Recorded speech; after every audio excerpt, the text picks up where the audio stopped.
classical economists laid the foundation for modern economic thought, shaping the way we understand markets, trade, labor, and value. Thinkers like Adam Smith, David Ricardo, and Thomas Malthus sought to uncover the natural laws that govern economies, using logic and reason to explore how wealth is created and distributed. Their ideas sparked debates that still echo in today's discussions on globalization, inequality, and economic policy. Among them, David Ricardo stands out for his powerful theories on trade, rent, and value concepts that remain central to both academic economics and real-world decision-making. Welcome to Word of Time. In this video we'll take a deep dive into the life, work, and lasting impact of David Ricardo. From his groundbreaking theory of comparative advantage to his insights on income distribution and economic growth, we'll explore how this 19th-century thinker continues to influence how we view the world economy today. Whether you're a student of economics or just curious about the forces shaping global trade and policy, this journey into Ricardo's ideas will give you a fresh perspective on the roots of modern economic thinking. David Ricardo, a central figure in the development of classical economics, played a pivotal role in shaping economic theory during the early 19th century. His contributions, particularly in the areas of value, rent, trade, and distribution, marked a significant advance from the work of his predecessors, especially Adam Smith. Ricardo's analytical approach, his use of abstract reasoning, and his emphasis on logical deduction distinguished him from other economists of his time and helped lay the foundation for modern economic thought. To understand Ricardo's significance, it is essential to examine not only the substance of his theories but also the historical moment in which he developed them. This includes the social, political, and intellectual climate of post-Enlightenment Britain, the rise of industrial capitalism, and the evolving discourse of political economy in the wake of Adam Smith's The Wealth of Nations. Ricardo lived and wrote during a transformative era. The late 18th and early 19th centuries were defined by the Industrial Revolution in Britain, a period marked by rapid technological advancement, increased mechanization, and significant social dislocation. This was a time when capital accumulation, factory production, urbanization, and wage labor were dramatically reshaping traditional agrarian economies. The political landscape was also in flux. The French Revolution and the Napoleonic Wars had spread new ideas about democracy, nationalism, and liberalism across Europe. Meanwhile, Britain was consolidating its empire and experiencing internal debates over issues such as protectionism, parliamentary reform, and the regulation of markets. Economic inequality was becoming increasingly visible, prompting debates about poverty, wages, and social justice. Ricardo's economic theories offered a new way to understand the mechanisms driving production, income distribution, and trade in an emerging capitalist society. While Smith had focused on broad moral and philosophical underpinnings of economic systems, Ricardo sought to develop a rigorous analytical framework. He asked precise questions about the laws governing wages, profits, rents, and prices, and he provided clear, if sometimes controversial, answers. His work exemplified the growing ambition of economics to become a science, based on systematic laws rather than mere historical observation or normative speculation. Ricardo's work also marked a turning point in political economy's evolution from a descriptive and moral discipline into a more formal, logical, and mathematical field. One of Ricardo's most enduring legacies is his theory of comparative advantage, which laid the intellectual foundation for modern international trade theory. In contrast to the mercantilist view that nations should accumulate wealth by maximizing exports and minimizing imports, Ricardo demonstrated that countries could mutually benefit from trade even if one of them was more productive in all areas. This insight fundamentally changed how economists and policymakers understood economic interdependence, and it remains a central principle in support of free trade today. His theory of rent also had far-reaching consequences. Ricardo showed that landowners earned rent not because of their labor or capital but because of the scarcity and differing quality of land. This challenged traditional views of land ownership and had significant implications for debates over taxation and income inequality. Ricardo's approach to value and distribution, particularly his labor theory of value and his focus on class-based income flows, wages for workers, profits for capitalists, and rents for landlords, provided a structural understanding of capitalism that later influenced thinkers such as Karl Marx. In fact, Marx openly acknowledged Ricardo's work as a foundational influence, even as he critiqued and reinterpreted it to build a theory of capitalist exploitation. At the same time, Ricardo was criticized by other contemporaries, including Thomas Malthus, who disagreed with Ricardo's abstract and deductive method and his dismissal of demand as a central force in economic crises. Their debates, especially around issues like general gluts, Say's law, and population theory, helped shape the direction of economics throughout the 19th century. Ricardo's significance also lies in his role as a bridge between classical and later schools of thought. While the so-called marginal revolution of the late 19th century would shift economics toward a focus on individual choice, marginal utility, and equilibrium analysis, Ricardo's formal logic and model building would continue to inform economic methodology. Neoclassical economists, though critical of the labor theory of value, retained Ricardo's commitment to abstract modeling and mathematical precision. Modern trade theory, macroeconomics, and growth models all owe a conceptual debt to Ricardo's early work. It is also worth noting Ricardo's impact beyond academic economics. He served as a member of parliament and used his position to advocate for policy reforms aligned with his economic principles. He was a vocal opponent of the Corn Laws, which protected British agriculture through tariffs and drove up food prices.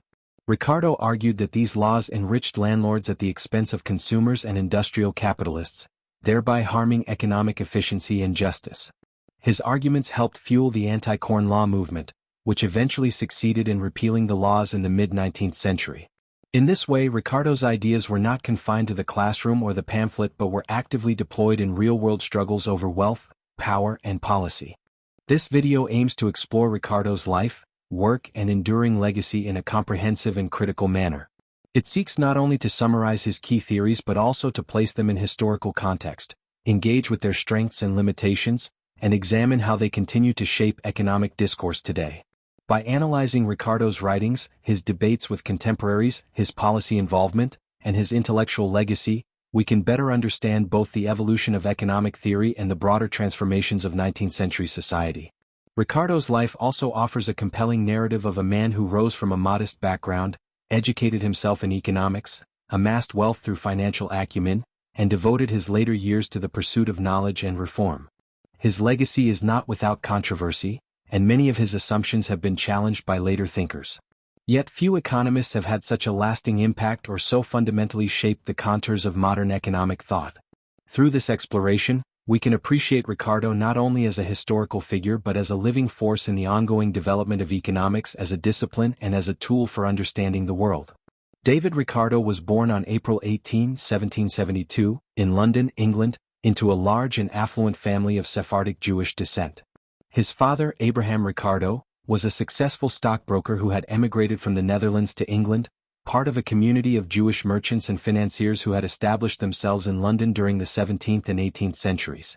The Ricardos were originally of Portuguese origin, and their community retained many of the customs and traditions of their Iberian heritage. Growing up in this environment, David Ricardo was exposed to finance and commerce from a young age, with expectations that he would eventually join the family business. Ricardo received a limited formal education in England. At the age of 11 he was sent to the Netherlands to attend school, a common practice among merchant families who sought to provide their children with both linguistic skills and international exposure. He returned to London around age 13 and was quickly introduced to the world of finance by his father. At the age of 14, Ricardo began working at the London Stock Exchange under his father's guidance. This early induction into the world of trading gave him a practical understanding of markets, speculation, and the mechanisms of finance knowledge that would later underpin his economic theories. The Ricardos were observant Jews, and David was expected to maintain the family's religious traditions. However, as he entered his early 20s, Ricardo began to diverge from these expectations. In 1793, at the age of 21, he married Priscilla and Wilkinson, a Quaker, against the wishes of his parents.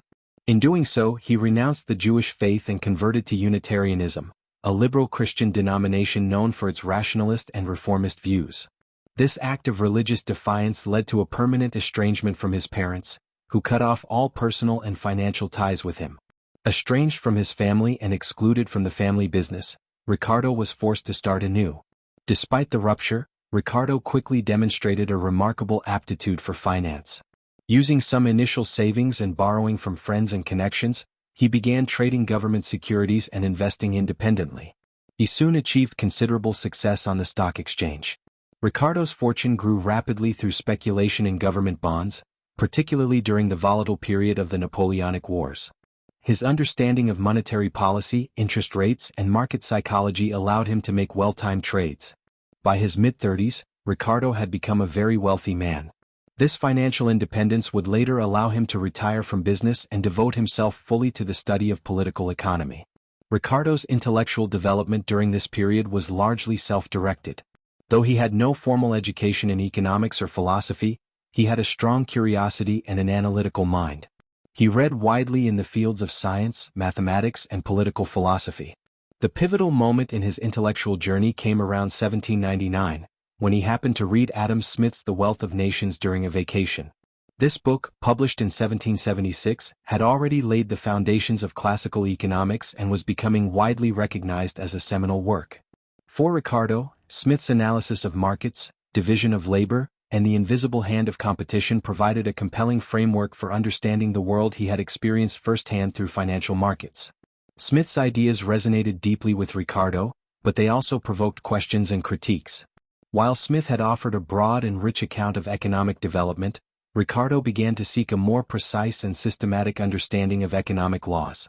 Inspired by Smith but dissatisfied with some of his conclusions, Ricardo began formulating his theories, particularly regarding value, distribution, and trade. His intellectual method leaned toward abstract reasoning and the use of logical deduction, a departure from Smith's more empirical and philosophical style. Over time, Ricardo became acquainted with a circle of intellectuals and reformers who were also engaged in economic and political debates. Among them were the philosopher Jeremy Bentham, the economist and clergyman Thomas Malthus, and the radical thinker James Mill, father of John Stuart Mill. These relationships helped sharpen Ricardo's thinking and encouraged him to publish his ideas. His entrance into public economic discourse began with his 1809 pamphlets on currency depreciation, titled The High Price of Bullion, a proof of the depreciation of bank notes, which established his reputation as a serious thinker. But the roots of this trajectory lay in his early exposure to trade, his rebellion against tradition, and his insatiable desire to understand the mechanisms of wealth and poverty in the changing world around him. Ricardo's early life, therefore, represents a powerful intersection of personal independence, commercial experience, and intellectual awakening. From a young Jewish boy apprenticed in the family brokerage to a self-made millionaire and political economist, Ricardo's journey was shaped as much by his environment as by his choices. His background as a member of an immigrant community gave him a cosmopolitan outlook. His break from religious orthodoxy reflected a rationalist and questioning spirit, and his practical success in finance grounded his economic theories in real-world experience. These formative experiences helped him develop the critical and analytical perspective that would later characterize his work in political economy. David Ricardo's early life was marked by transformation, from tradition to independence, from practice to theory, and from the confines of a religious and commercial upbringing to the wide intellectual horizons of political economy. This evolution laid the groundwork for his later contributions to economic thought and established him as a leading figure in the classical tradition that would influence generations of economists to come. David Ricardo's career as a stockbroker was instrumental not only in building his personal fortune but also in shaping the economic theories for which he would later become famous. His early entry into the world of finance gave him a profound understanding of markets, speculation, and monetary behavior, an understanding that he would later apply in his theoretical work with a level of precision and clarity that set him apart from many of his contemporaries. After breaking ties with his father and the family business due to his marriage and religious conversion, Ricardo was forced to carve out his own path. He began working independently on the London Stock Exchange, starting with modest capital. Though the path was uncertain, Ricardo quickly distinguished himself with an uncanny ability to read the markets. At a time when the British economy was under immense strain due to the Napoleonic Wars and the accompanying monetary instability, Ricardo was able to take advantage of the volatility to grow his fortune substantially. Ricardo specialized in government securities, particularly consols, perpetual bonds issued by the British government. These instruments fluctuated in value based on interest rate expectations, wartime expenditures, and public confidence in fiscal policy. His deep knowledge of market psychology, along with a keen sense for timing, allowed him to buy when prices were low and sell when prices peaked. He carefully analyzed public debt, interest rates, and inflation expectations, often ahead of most investors of his day. Ricardo was not merely a lucky speculator. He relied on detailed observation and logical reasoning, hallmarks of the approach he would later adopt in his economic writings. One of the defining moments of Ricardo's financial career was the British financial crisis of 1797. This was a period of serious economic turmoil, brought on in part by Britain's ongoing war with revolutionary France. The crisis reached a turning point when the Bank of England suspended the convertibility of banknotes into gold, initiating the so-called bank restriction period. This decision led to concerns over inflation, currency depreciation, and a loss of confidence in paper money. While many investors panicked, Ricardo observed the situation with sharp analytical insight. He concluded that the increased issuance of banknotes, unbacked by gold, would inevitably lead to inflation, a conclusion he would later support with theoretical arguments in his 1809 pamphlet The High Price of Bullion. Ricardo's analysis of the crisis demonstrated his ability to bridge the gap between financial practice and economic theory. Unlike many of his contemporaries who saw markets primarily through a practical lens, Ricardo began to think systematically about monetary forces, capital flows, and government policy. He realized that behind every market fluctuation were consistent patterns and principles that could be studied and formalized. This drive toward abstraction and generalization, likely influenced by his interest in mathematics and science, began to guide his thinking more rigorously during this period. His wealth grew rapidly during the early 19th century. By investing wisely and compounding his profits, Ricardo amassed a fortune estimated at over €600,000, an extraordinary sum at the time, equivalent to tens of millions in today's currency. Much of this wealth was reinvested into land, which not only stabilized his financial position but also gave him social standing. Land ownership allowed him to become part of the landed elite and later qualified him to sit in Parliament, where he would advocate for economic reform. Despite his success, Ricardo did not let the accumulation of wealth consume his life. By his early 40s, he had effectively retired from active trading and chose to devote his time to intellectual pursuits. This decision was not driven by boredom or fatigue, but by a deepening interest in political economy. He had come to believe that understanding the laws that governed economic life was not only intellectually rewarding but essential for improving society. His financial independence gave him the freedom to pursue this goal without needing to conform to academic or institutional expectations. Ricardo's shift from financier to theorist was not a rejection of his past, but a logical extension of it. He brought to political economy the same rigor, discipline, and attention to detail that had defined his trading career. His writings show a clear influence from his experience in the markets. His concern with prices, his focus on capital flows, his interest in long-term economic dynamics, and his skepticism toward inflationary policies. These themes permeate his later theoretical work, including his arguments for sound money, free trade, and the distributional effects of economic policy. Even as he stepped away from business, Ricardo continued to be involved in public life.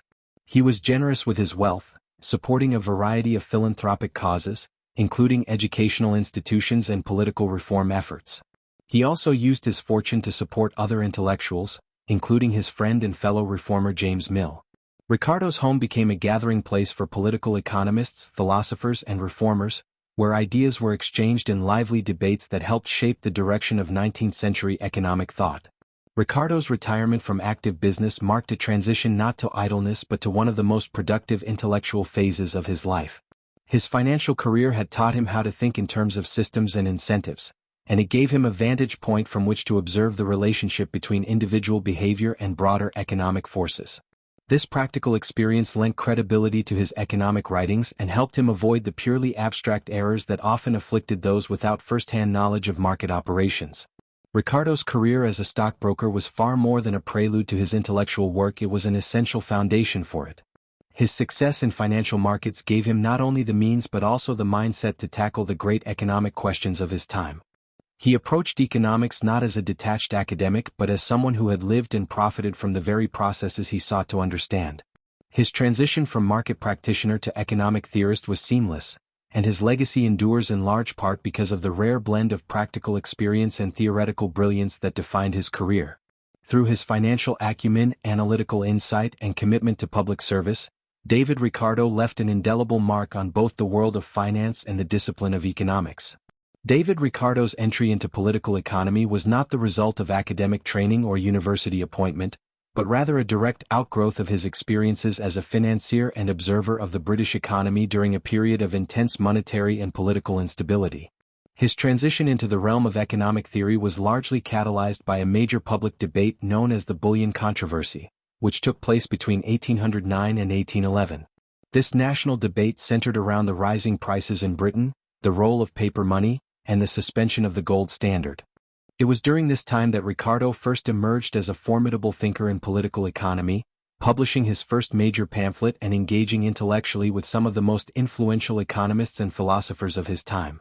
The bullion controversy arose in the wake of the Bank Restriction Act of 1797, under which the Bank of England was allowed to suspend the convertibility of its notes into gold.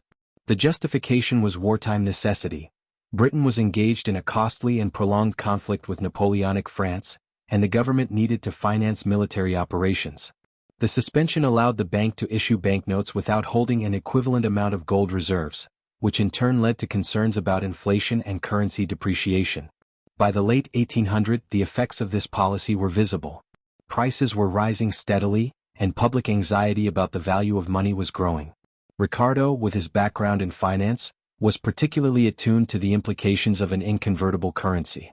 Unlike many contemporary observers who attributed rising prices to external factors such as poor harvests or wartime scarcity, Ricardo diagnosed a more systemic cause: the overissuance of paper currency by the Bank of England. His analysis crystallized in 1809 with the publication of his pamphlet The High Price of Bullion, a proof of the depreciation of bank notes. In this concise but rigorous work, Ricardo argued that the high price of gold relative to banknotes was not a result of the metal becoming more valuable, but rather of paper money losing its value due to excessive issuance. Ricardo's argument was rooted in classical quantity theory, the idea that the general price level in an economy is directly proportional to the amount of money in circulation. If the supply of money increases faster than the supply of goods, then prices will rise and the purchasing power of money will decline. Ricardo applied this principle to the British context and concluded that the depreciation of banknotes was an inevitable consequence of their uncontrolled issuance without gold backing. He emphasized that money should serve merely as a medium of exchange and store of value, not as an instrument of government manipulation or war finance. His pamphlet generated significant attention, both within Parliament and among the broader public. Ricardo's clarity of thought and logical rigor impressed many, and his intervention brought a new level of seriousness to the debate. He became a leading voice among those advocating for a return to the gold standard, a position based not only on theoretical grounds but also on a broader commitment to fiscal discipline, price stability, and the integrity of the monetary system. For Ricardo, the stability of currency was foundational to economic confidence and growth, and any deviation from a metallic standard threatened to undermine both national prosperity and public trust. Ricardo's position on monetary policy placed him in the camp of the so-called bullionists, who believed that the depreciation of banknotes could and should be corrected by limiting the issuance of paper currency and reinstating convertibility into gold. He opposed the anti-bullionists, who believed that currency was not overissued and that inflation was caused by external factors. This intellectual dispute eventually led to the establishment of the Bullion Committee in 1810, a parliamentary inquiry into the causes of rising prices. Ricardo did not serve on the committee, but his writings significantly influenced its conclusions, which broadly supported the bullionist position. While monetary theory was his initial focus, Ricardo's engagement with economic questions soon broadened considerably, thanks in part to his growing circle of intellectual friends and correspondents. One of his most important relationships was with James Mill, a Scottish historian, economist, and philosopher who had a profound influence on Ricardo's intellectual development. Mill encouraged Ricardo to pursue his ideas more systematically and to publish them in a comprehensive treatise. The two men formed a close friendship based on mutual respect and shared political values, particularly their belief in rationalism, individual liberty, and the need for economic reform. Through Mill, Ricardo was introduced to other prominent thinkers of the time, including Jeremy Bentham, the founder of utilitarianism, and Thomas Malthus, the author of the famous essay on the principle of population. Ricardo and Malthus would go on to have one of the most notable intellectual rivalries in the history of economics. Despite their personal friendship, they held sharply divergent views on several key issues, including the causes of economic stagnation, the role of demand in economic cycles, and the relationship between population growth and food supply. Their debates were carried out in letters and published essays and became a driving force in the development of classical economics. Malthus believed that underconsumption, too little demand, could lead to economic downturns and that savings could be harmful if not matched by investment and demand. Ricardo, in contrast, adhered to Say's law, which holds that supply creates its own demand. Ricardo argued that production was the key to growth, and that saving and investment would not cause stagnation unless misallocated. These disagreements laid the foundation for later economic debates, particularly those surrounding General Glut's and economic depressions, topics that would be revisited by later economists such as John Maynard Keynes. Despite these differences, Ricardo never descended into polemic. His intellectual style was marked by logical precision, clarity of argument, and an ability to separate personal relationships from theoretical disagreements. This discipline and integrity helped earn him respect among his peers, even when they vehemently disagreed with his conclusions. It also positioned him as a bridge figure between different schools of thought, capable of engaging with diverse viewpoints while maintaining a coherent and principled economic framework. By the early 1810s, Ricardo's intellectual identity had begun to crystallize.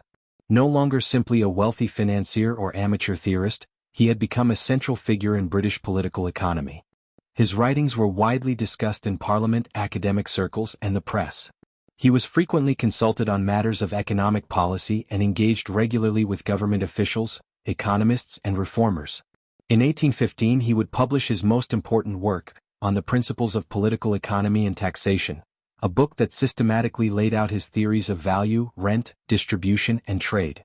But even before this major publication, Ricardo had already distinguished himself through his contributions to monetary theory and his role in the bullion controversy. His transition from practitioner to theoretician was in many ways a natural evolution. Having mastered the art of financial speculation, Ricardo turned to the underlying principles that governed the economic world he had once profited from. He brought with him not only the insights of practical experience but also a relentless commitment to clarity and coherence in thought. His use of abstract reasoning and simplified models was sometimes criticized for overlooking real-world complexity, but it was also praised for advancing economic analysis beyond vague generalities toward more structured and predictive frameworks. Ricardo's economic vision was not motivated solely by academic curiosity. He believed that economic understanding could guide better policy and improve social outcomes. He was committed to reform, particularly in the areas of taxation, trade, and public finance. His advocacy for the repeal of the Corn Laws, his opposition to protectionism, and his support for sound money all reflected a desire to align economic policy with principles of justice and efficiency. Even as he moved from finance into theory, Ricardo remained deeply engaged with the political and ethical dimensions of economic life. Ricardo's entry into political economy during the bullion controversy marked a pivotal chapter in the history of economic thought. His pamphlet on bullion prices was more than a technical argument about currency. It was a declaration of intellectual independence and a signal of the rigorous analytical mind that would soon reshape political economy. His engagement with leading thinkers of his time, his defense of the gold standard, and his ability to transition seamlessly from financier to theoretician demonstrate the unique blend of practical insight and theoretical brilliance that defined his career. Ricardo's legacy began with this bold entry into public debate and was carried forward by the clarity, consistency, and courage with which he pursued truth in economic inquiry. David Ricardo's The Principles of Political Economy and Taxation, published in 1817, stands as one of the foundational texts of classical economics. It represents the culmination of Ricardo's transformation from a successful financier into one of the most influential economic theorists of his time. The book was not written for academic specialists, as there were few professional economists during Ricardo's era. Rather, it was intended to clarify, systematize, and advance the principles of political economy, particularly those that govern the relationships between labor, capital, land, and production. The principles are not a textbook in the modern sense. It does not lay out definitions, data, or empirical case studies, but instead presents a rigorous and abstract argument grounded in logical reasoning. The book introduced and refined several key concepts that would become central to economic thought, including the theory of comparative advantage, the labor theory of value, and the theory of distribution between classes. The structure of Ricardo's principles reflects his methodological approach. The book is organized thematically rather than historically or descriptively. It opens with a discussion of value, which Ricardo saw as the key to understanding all other economic phenomena. He proceeds to examine rent, wages, profits, taxation, foreign trade, machinery, and various policy issues. Each chapter builds logically on the foundation laid in previous sections.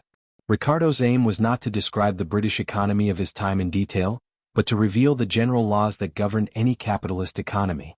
He believed that by identifying these laws and tracing their consequences, economists could better understand how changes in policy, technology, or social conditions would affect income distribution and growth. One of the most distinctive features of Ricardo's method was his use of deductive reasoning and logical abstraction. This approach, sometimes called the Ricardian method, begins with a small set of clearly defined assumptions and derives conclusions through strict logical analysis. Ricardo was influenced by the logical structure of mathematics and the deductive reasoning of Euclidean geometry. He believed that political economy could be treated in a similar way as a system of interrelated propositions derived from a few self-evident truths. Ricardo often constructed hypothetical economies composed of only a few classes: landowners, capitalists, and workers, and simplified production to a few commodities like corn or cloth. Within this artificial world, he explored how changes in wages or taxes would affect the distribution of income and the allocation of resources.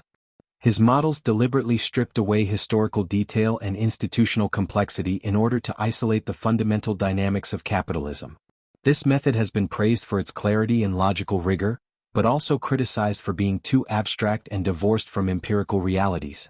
Nonetheless, it laid the foundation for the analytical style that would dominate much of economic theory in the centuries to come. Central to Ricardo's principles is his theory of value, which sought to explain what determines the relative prices of goods. Building on and refining Adam Smith's ideas, Ricardo argued that the value of most goods in the long run is determined by the quantity of labor required to produce them. This became known as the labor theory of value. According to Ricardo, if it takes twice as much labor to produce one good compared to another, then the first should be worth twice as much. However, Ricardo recognized that in a capitalist economy, prices are not solely determined by labor input capital, time, and wages also matter. He therefore introduced important qualifications to the labor theory of value, including the impact of capital intensity and the duration of production processes. Ricardo used the labor theory of value not as a theory of short-term prices, but as a long-run theory of relative prices under conditions of competition. He acknowledged that market prices fluctuate due to supply and demand, but argued that these fluctuations gravitate around natural prices determined by production costs, chiefly labor. By establishing a theory of value, Ricardo hoped to unlock a deeper understanding of how wealth is distributed among different classes in society. This focus on distribution is another major theme of the principles. Ricardo was deeply concerned with how the total output of an economy, what he called the produce of the earth, is divided between landowners who receive rent, laborers who earn wages, and capitalists who earn profits. He argued that these three classes were in constant competition over the economic surplus. The dynamics of this competition were driven largely by the growth of population and the scarcity of fertile land. One of Ricardo's most influential contributions was his theory of rent, which he developed more clearly than any of his predecessors. Building on the work of Thomas Malthus, Ricardo argued that rent arises from the differences in the fertility of land. As population grows and more food is needed, farmers must cultivate land that is progressively less fertile. The owners of the more fertile land can charge rent based on the productivity advantage their land offers. Importantly, rent is not a cost of production, it is a result of differential productivity. This insight helped Ricardo argue that rent is not a necessary reward for productive contribution but a surplus extracted by landowners due to their control over a scarce natural resource. Ricardo's theory of wages was closely tied to Malthus's population theory. He believed that wages tend toward a subsistence level, determined by the cost of maintaining the labor force. If wages rise above subsistence, population growth will eventually drive them back down. Conversely, if wages fall below subsistence, labor shortages will push them back up. This idea, known as the iron law of wages, implied that without intervention or technological change, workers would not enjoy significant improvements in living standards under capitalism. However, Ricardo was more optimistic than Malthus in one regard. He believed that capital accumulation could offset the pressure on wages by increasing labor demand. Profits, in Ricardo's system, are what remain of the economic surplus after wages and rents are paid. He argued that profits and wages are inversely related. When wages rise, profits fall, and vice versa. This principle has far-reaching implications. For Ricardo, the rate of profit determines the rate of capital accumulation and thus the pace of economic growth. If wages rise continuously due to population pressure and land scarcity, profits will be squeezed and growth will eventually slow. This idea led Ricardo to predict that capitalist economies would tend toward a stationary state, in which profits are low, accumulation ceases, and economic growth stagnates. Another critical contribution of the principles is Ricardo's theory of comparative advantage, which forms the cornerstone of the modern theory of international trade. Ricardo challenged the prevailing view that nations should only trade if they had an absolute advantage in producing a good. Instead, he showed that even if a country is less efficient than another in producing all goods, it can still benefit from trade by specializing in goods for which it has a comparative, or relative, advantage. For example, if England is better than Portugal at producing both cloth and wine, but has a greater relative efficiency in cloth, it should specialize in cloth while Portugal specializes in wine. Both nations can gain from trade by exchanging goods in which they have a comparative advantage. This insight was revolutionary because it demonstrated that international trade is mutually beneficial, even for less developed or less productive countries. Ricardo's theory provided a powerful argument against protectionism and in favor of free trade, a stance he would champion as a member of parliament. It also marked a key departure from mercantilist ideas, which viewed trade as a zero-sum competition between nations. The principles also addresses the effects of taxation on economic outcomes. Ricardo argued that taxes should be designed to minimize distortion and should not fall on productive capital or profits, which would hinder accumulation and growth. He was particularly critical of taxes on raw materials and basic necessities, which he believed would raise wages and reduce profits. He favored taxes on luxury consumption and believed that the landowning class should bear more of the tax burden, given that rent was a surplus income. Ricardo's views on taxation were grounded in his broader theory of distribution and reflected his commitment to fairness and efficiency. Ricardo's treatment of machinery and technological change, added in the third edition of the Principles, shows the evolution of his thought. Initially, Ricardo believed that technological progress would always benefit society by increasing productivity and lowering costs. However, after further reflection and engagement with critics, he came to acknowledge that the introduction of machinery could harm workers in the short run by displacing labor and reducing employment.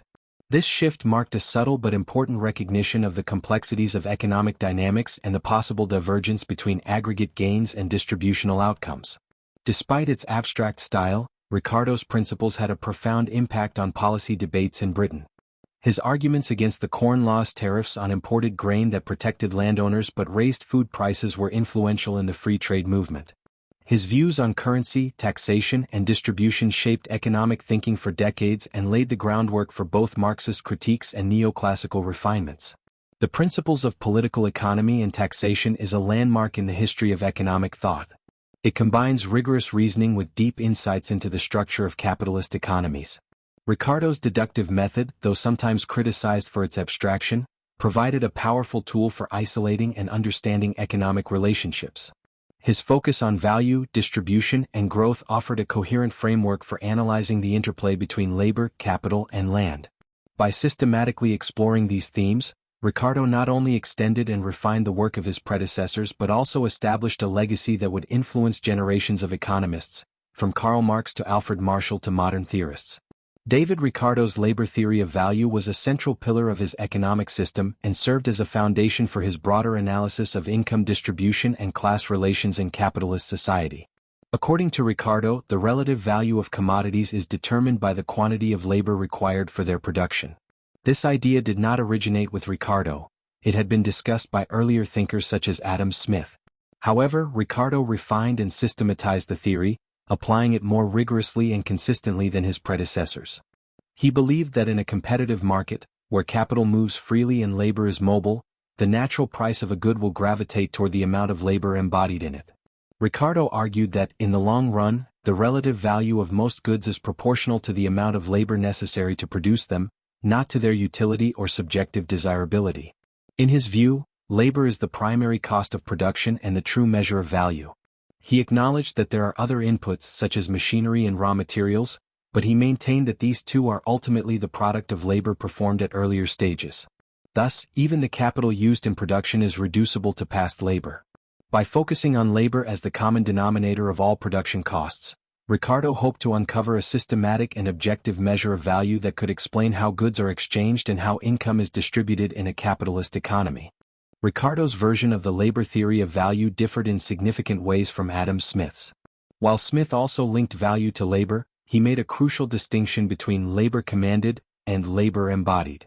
Smith argued that in early, primitive societies, the value of goods was indeed determined by the labor required to produce them. However, in more advanced economies where capital and land are significant, Smith believed that value is shaped by a combination of wages, profits, and rents. In contrast, Ricardo attempted to extend the labor theory of value to more complex economies. He sought to show that, despite the presence of capital and land, labor still remained the fundamental determinant of value in the long term. He did, however, make important concessions to the role of capital intensity and time in production.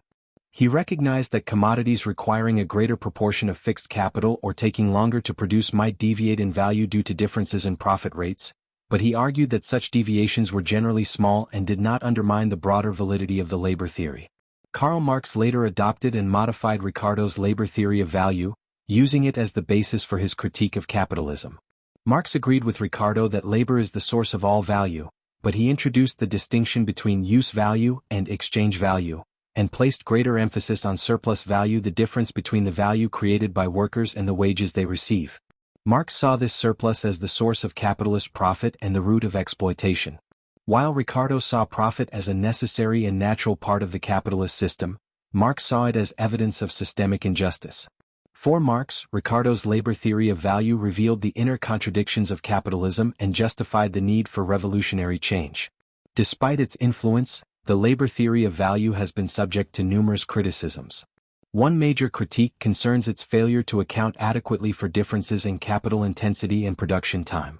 Critics argue that goods produced using large amounts of machinery or requiring lengthy periods of investment cannot be fairly compared based solely on labor input. A capital-intensive good may involve less direct labor but still require significant resources and risk. Ricardo tried to address this issue by assuming uniform profit rates across industries, but this assumption often fails in practice. Another critique comes from the marginalist revolution of the late 19th century, which replaced labor-based theories of value with subjective theories based on utility and marginal analysis.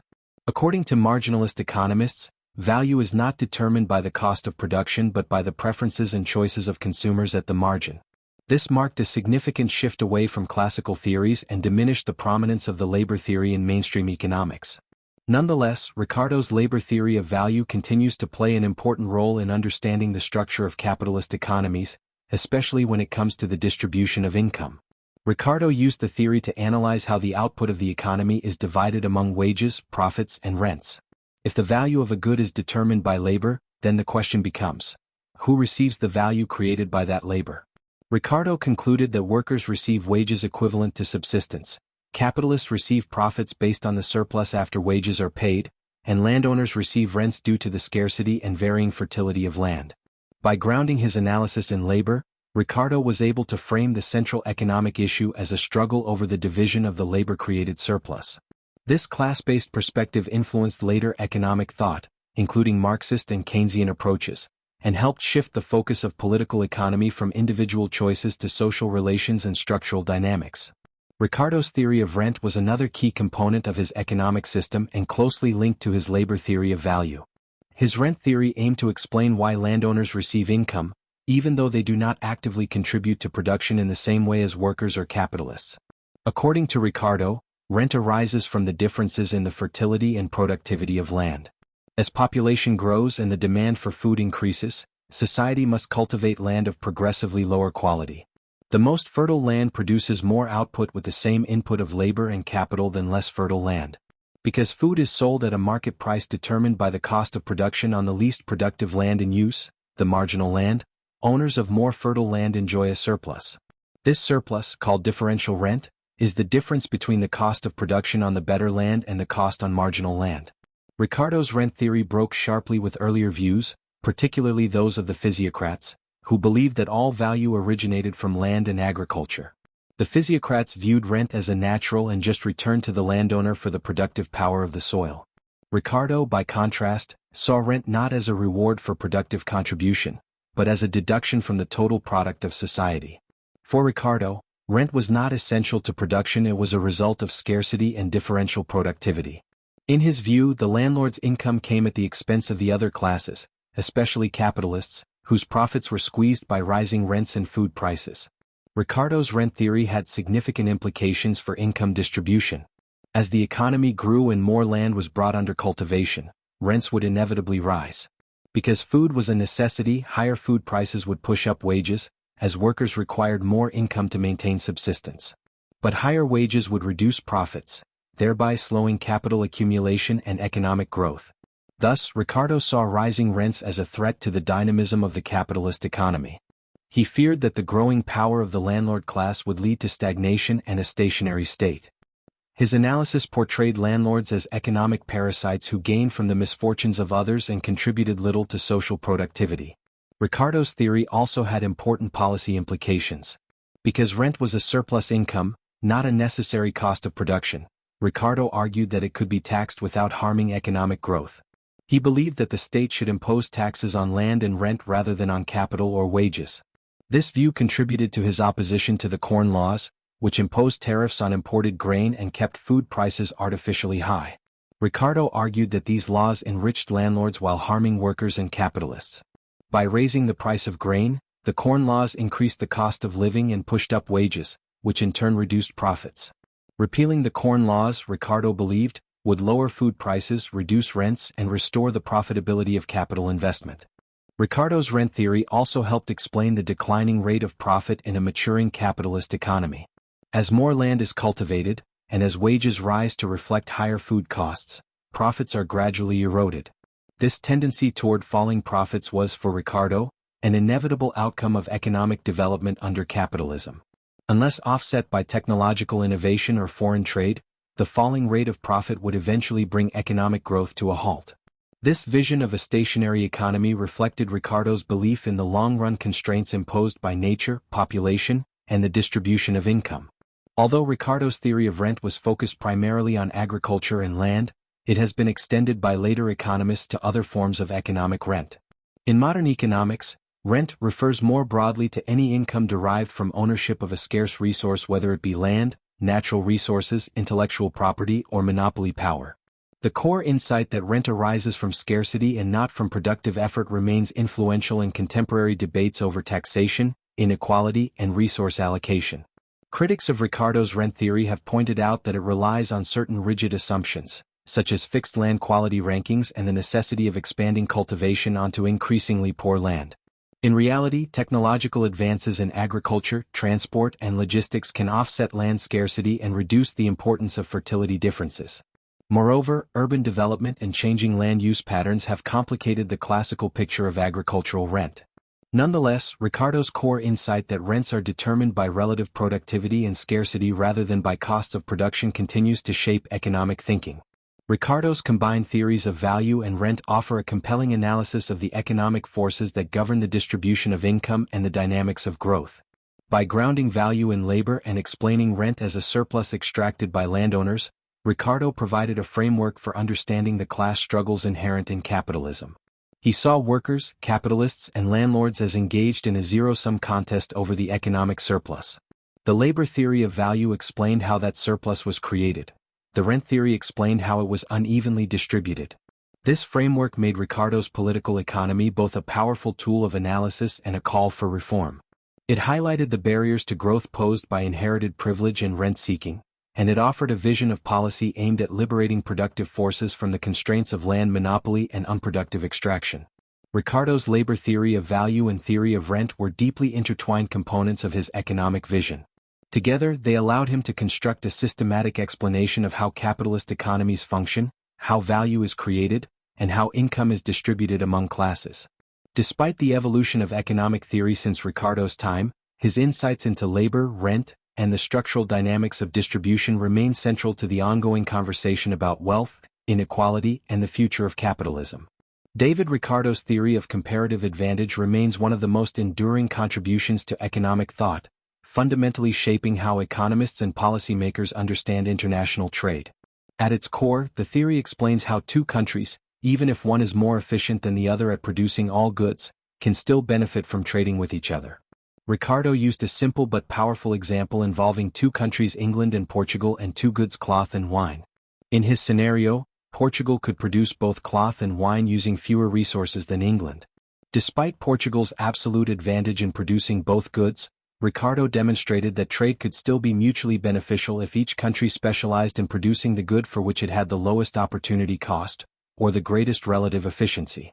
This principle was a significant departure from the prevailing mercantilist doctrines of Ricardo's time, which emphasized hoarding gold and maximizing exports while minimizing imports. Under mercantilism, trade was seen as a zero-sum game, where one nation's gain was another's loss. Ricardo challenged this view by showing that trade, guided by comparative advantage, could benefit all participants by increasing overall efficiency and output.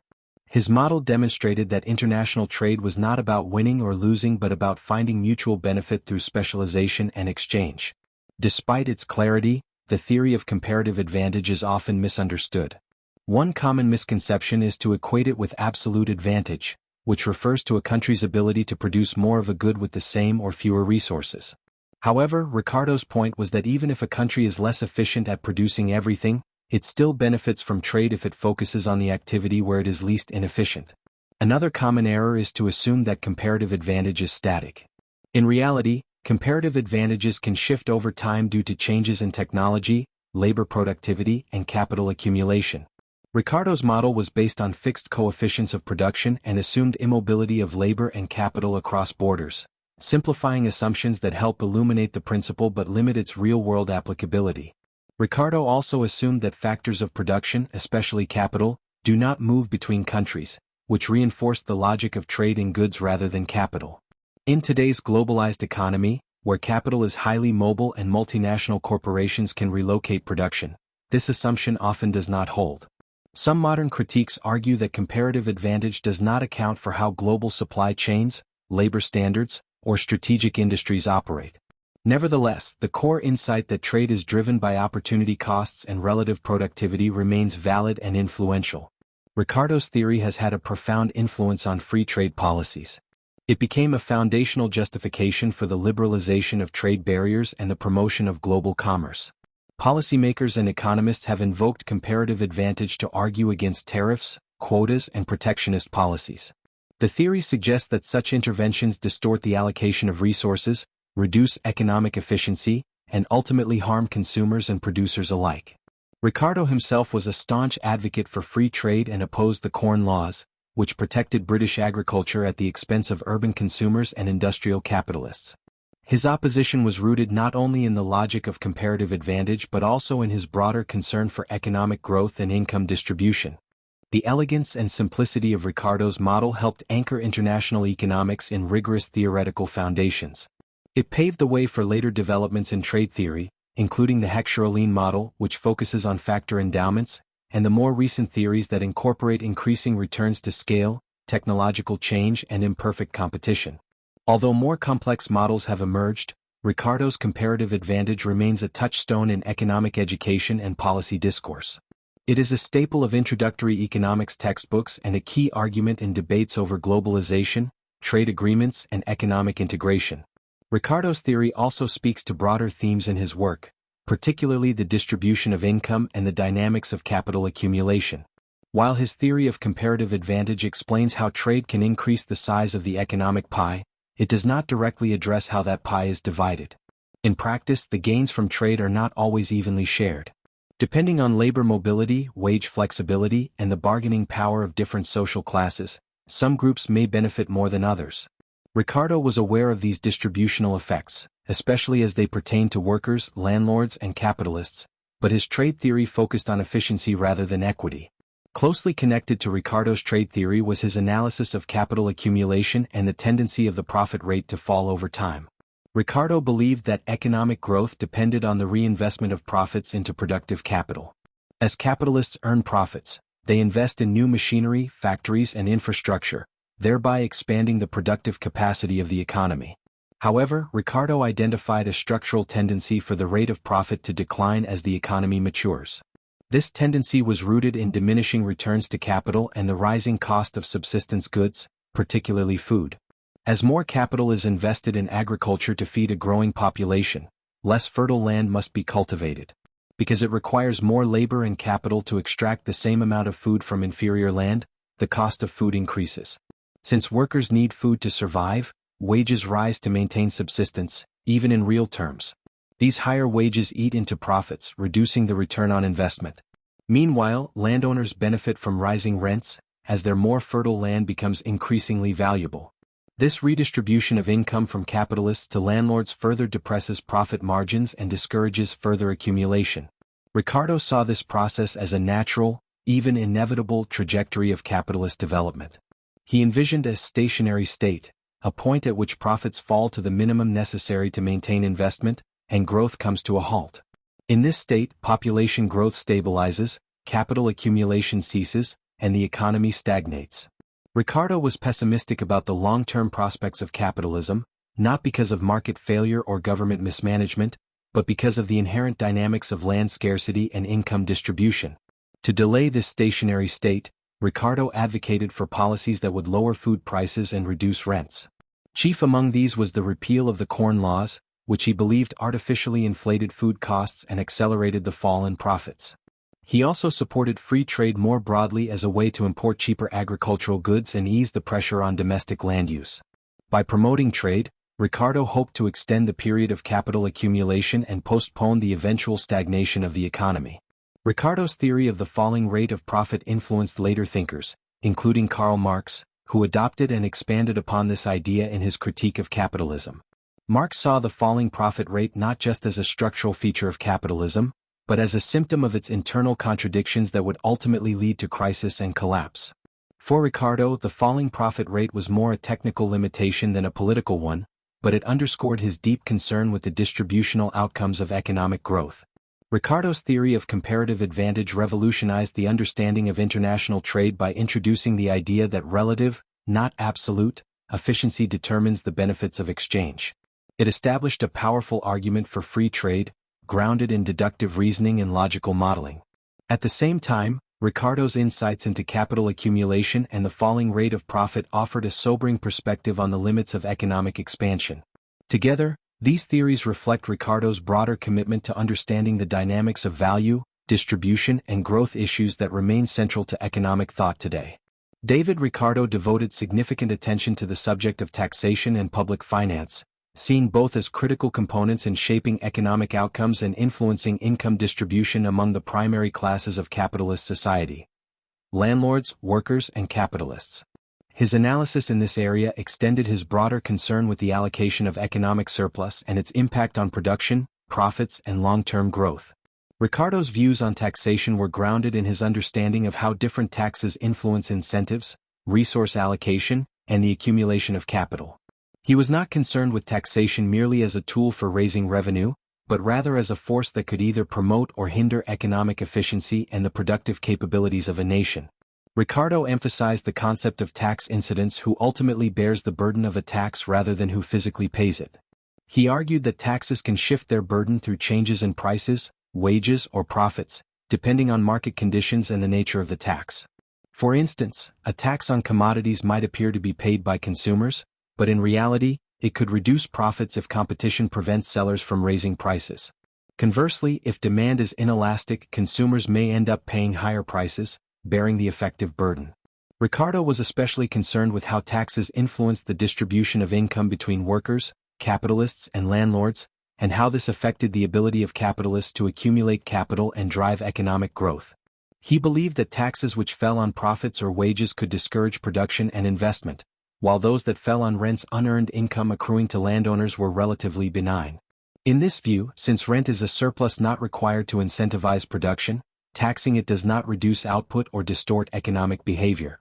Therefore, Ricardo considered taxes on land rent to be among the least harmful and most just forms of taxation.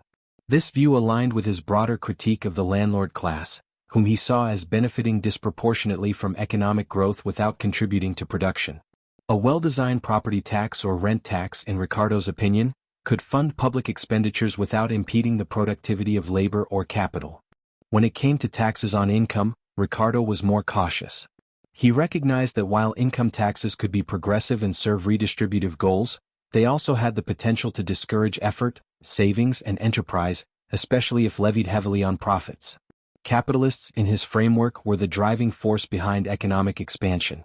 If they were taxed excessively, their ability to reinvest and accumulate capital would be impaired, leading to slower growth and lower employment in the long run. However, he did not oppose income taxes outright. Rather, he favored them when carefully designed to avoid discouraging productive activity.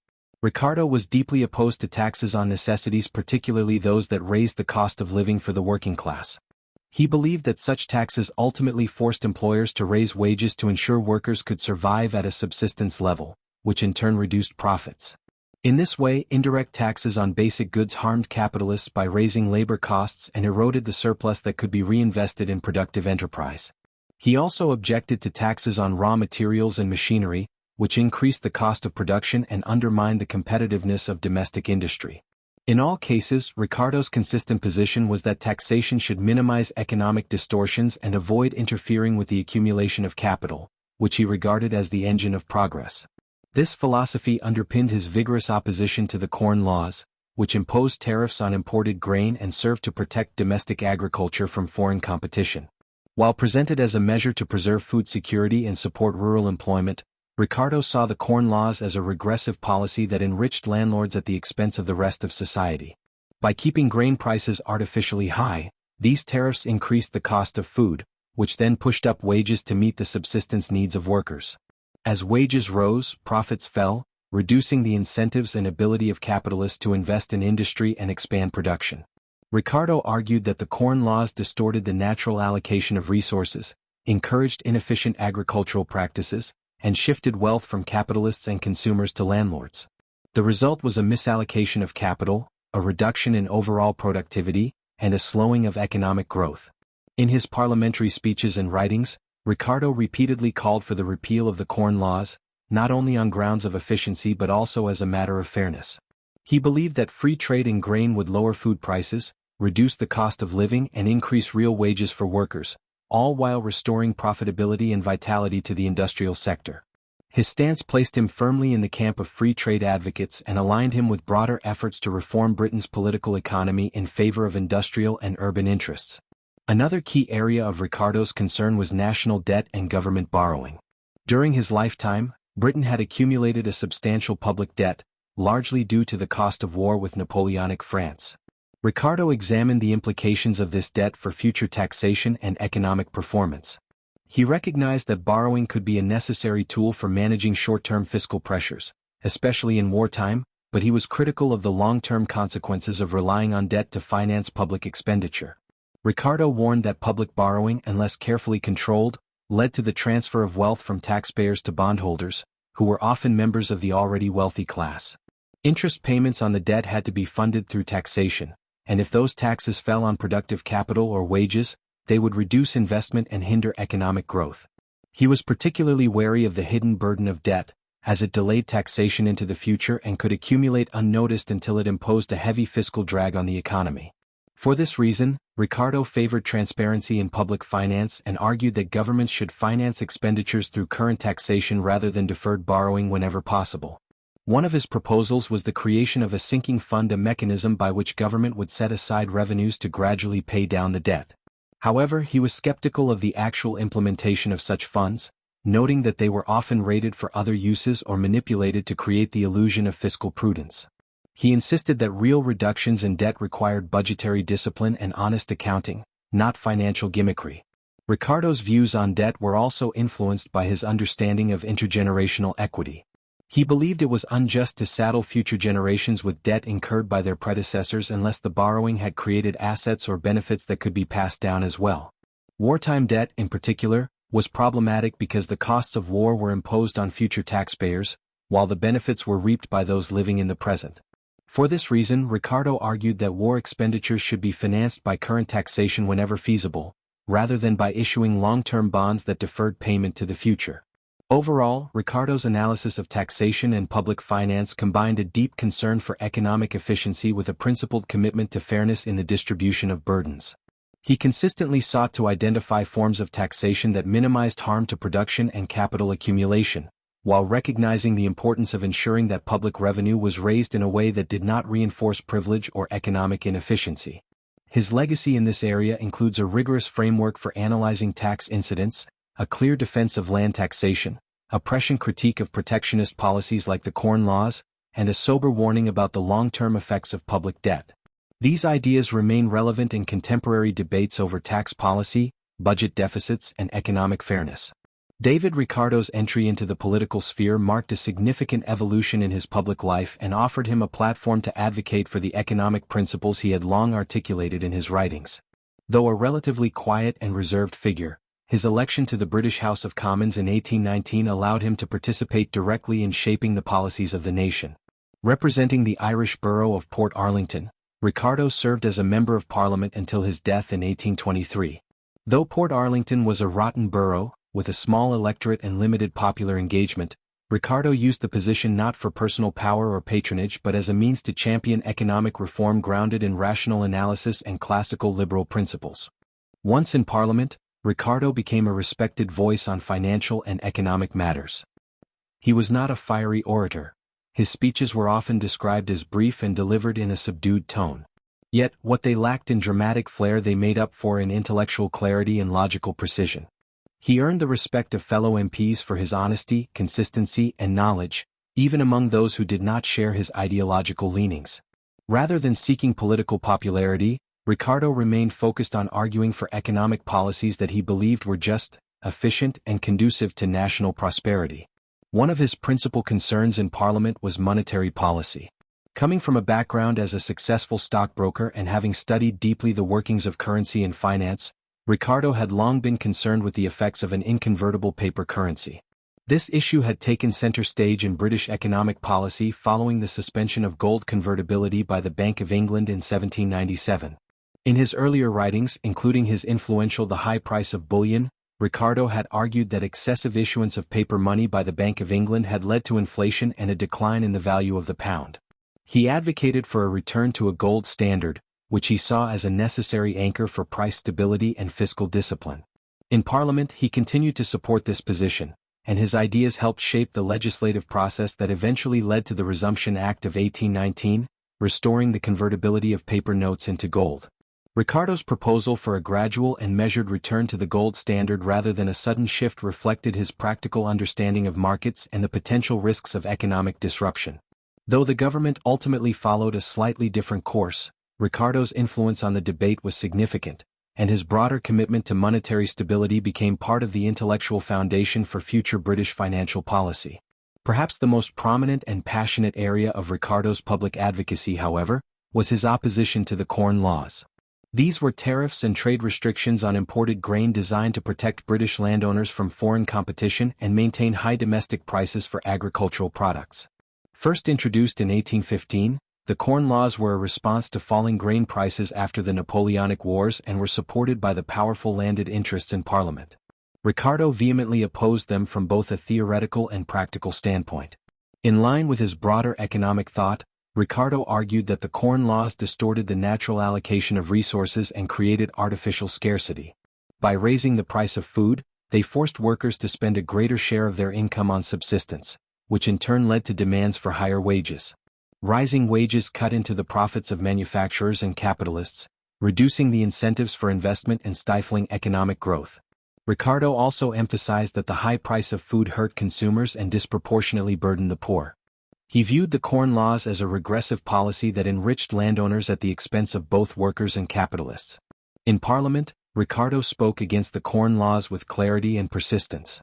Though he was not the most charismatic speaker, his arguments were grounded in rigorous logic and economic evidence. He used his speeches and writings to show how protectionist policies undermined the very basis of Britain's prosperity. Ricardo's critique of the Corn Laws was not just an abstract application of free trade theory, it was also a moral argument about fairness, class privilege, and the long-term health of the economy. His efforts contributed to a growing movement that would eventually lead to the repeal of the Corn Laws in 1846, more than 2 decades after his death, under the leadership of figures like Richard Cobden and John Bright. While Ricardo was firmly committed to economic liberalism and free trade, his political alliances in Parliament were complex. He was not formally affiliated with any major party, but he often found common cause with the Whigs and the Radicals, both of whom were more open to reform than the Tory establishment. Ricardo's support for political reform included a cautious endorsement of broader suffrage and more equitable representation in Parliament, though he was not a revolutionary. He believed that political structures should evolve to reflect economic realities and promote good governance, but he was wary of abrupt or destabilizing changes. Among the radicals, Ricardo developed especially strong ties with reform-minded thinkers and politicians. He was part of a group that included figures such as James Mill and Francis Place, who saw political reform and economic freedom as mutually reinforcing goals. Ricardo's political philosophy was grounded in utilitarian principles, influenced by thinkers like Jeremy Bentham, with whom he shared a belief in rational analysis and the greatest good for the greatest number. His support for religious freedom, civil liberties, and efficient government also aligned him with the progressive elements of British political thought in the early 19th century. Despite his commitment to reform, Ricardo maintained a cautious and moderate tone in his political interventions. He believed in incremental change guided by evidence and reason, rather than sweeping revolutionary upheaval. His temperament and background as a businessman made him more pragmatic than ideological. Yet, even with this moderate stance, he was regarded by many of his contemporaries as a reformer because of his firm opposition to aristocratic privilege and his dedication to free markets, public accountability, and national prosperity. Ricardo's time in Parliament was relatively brief, lasting only 4 years, but it was marked by intellectual integrity and a strong commitment to public service. He did not seek re-election in a more prominent or populous district, nor did he pursue higher office. His motivation was not personal ambition but the desire to contribute to national policy through reasoned debate and principled argument. He continued to write and engage in public discourse during his time as an MP, reinforcing his reputation as one of the foremost economic thinkers of his age. His death in 1823 at the age of 51 cut short a political career that, though modest in duration, left a lasting legacy. Ricardo's influence in Parliament laid important groundwork for later reforms in trade, finance, and economic governance. He demonstrated that economic theory could inform public policy in a rational and principled way and that even in a political system dominated by entrenched interests, clear and consistent argumentation could help shift the terms of debate. His parliamentary record, like his intellectual work, reflected a deep concern for the health of the national economy and the equitable distribution of its benefits across classes. Through his speeches, votes, and advocacy, Ricardo helped set in motion a transformation in British political economy that would unfold over the rest of the 19th century. David Ricardo's robust engagement with fellow thinkers shaped much of his economic framework and highlighted the methodological evolution of political economy. His exchanges with Thomas Malthus were particularly vivid. Though grounded in mutual respect, their debates over Say's law and the possibility of general gluts, a situation of insufficient aggregate demand, were central. Ricardo upheld Say's law, stating that production creates its own demand and that a general oversupply without corresponding demand was impossible. Malthus countered that savings could exceed investment, leading to unmet goods and economic stagnation. This clash crystallized their fundamentally different perspectives. Ricardo placed faith in market-clearing forces and elastic demand, while Malthus emphasized the shallow propensity to consume and the risk of underconsumption, especially during economic downturns. In these debates, disagreements on population and rent also surfaced. Malthus's foundational claim was that population grows exponentially while food supply increases arithmetically, inevitably driving wages below living standards unless checked by misfortune or moral restraint. Ricardo shared this demographic worry but interpreted it through a distributional lens. Rising food costs due to less fertile land cultivation would elevate wages and squeeze profits, leading society toward a stationary state. Though both predicted wage pressure and slower growth, they differed subtly in mechanism. Malthus saw demand collapse. Ricardo anticipated profit erosion. Their voices reflected two essential classical tensions: growth constrained by population versus by income distribution. Ricardo's connection to Adam Smith was both foundational and transformative. He admired the wealth of nations and acknowledged its seminal insights into value, division of labor, and trade. Yet Ricardo felt Smith's approach remained descriptive and tinged with moral philosophical nuance. Seeking more rigorous theory, Ricardo adopted a highly abstract, deductive method. He built simplified models with stylized classes: laborers, capitalists, landlords, blended with assumptions like competitive markets and wage subsistence. These models demonstrated general laws of distribution and trade. Smith, in contrast, proceeded inductively, grounding his observations in historical and institutional contexts. Ricardo's innovation did not reject Smith but refined it. He distilled the essence of economic relationships into clearer logical forms, foreshadowing the scientific rigor that later economists would demand. On the matter of Jean-Baptiste Say, Ricardo's disagreements were sharper. While Say posited that supply and demand always adjust and that recessions or gluts are impossible on the aggregate, Ricardo argued that Say's law might hold in the short run but not necessarily in long-run contexts with distribution shifts. Ricardo emphasized that rising rents or diminishing profits due to land scarcity could disturb the equilibrium and reduce incentives for production. Moreover, he stressed that while short-run imbalances might correct, long-run structural constraints like soil fertility could impose secular limits on growth. Thus, Ricardo provided a corrective to Say's optimism about perpetual expansion and market self-correction, introducing analysis of long-run natural forces and class distribution into the debate. After Ricardo's death, John Stuart Mill inherited and reworked the classical economic mantle. Mill respected Ricardo's logic and analytical rigor but also recognized some of its limitations. He adopted Ricardo's ideas on value, rent, and comparative advantage, yet he believed the rigid labor theory of value lacked explanatory power for real-world price variation. Mill introduced marginal considerations and recognized that utility and subjective preferences played key roles alongside labor. He incorporated dynamic elements such as demand fluctuations and technological innovation and emphasized the influence of institutions and social norms. Mill bridged Ricardo's deductive theoretical foundation with more flexible and realistic assumptions, thereby paving the way toward neoclassical economics. In synthesizing these relationships, Ricardo emerges as both a critic and defender of classical liberal principles. His disagreements with Malthus, Say, and Smith sharpened core economic ideas on market resilience, the determinants of wages, the constraints of nature, and the distributional consequences of growth. Against Say and Smith, Ricardo defended a market framework but infused it with class analysis and land scarcity.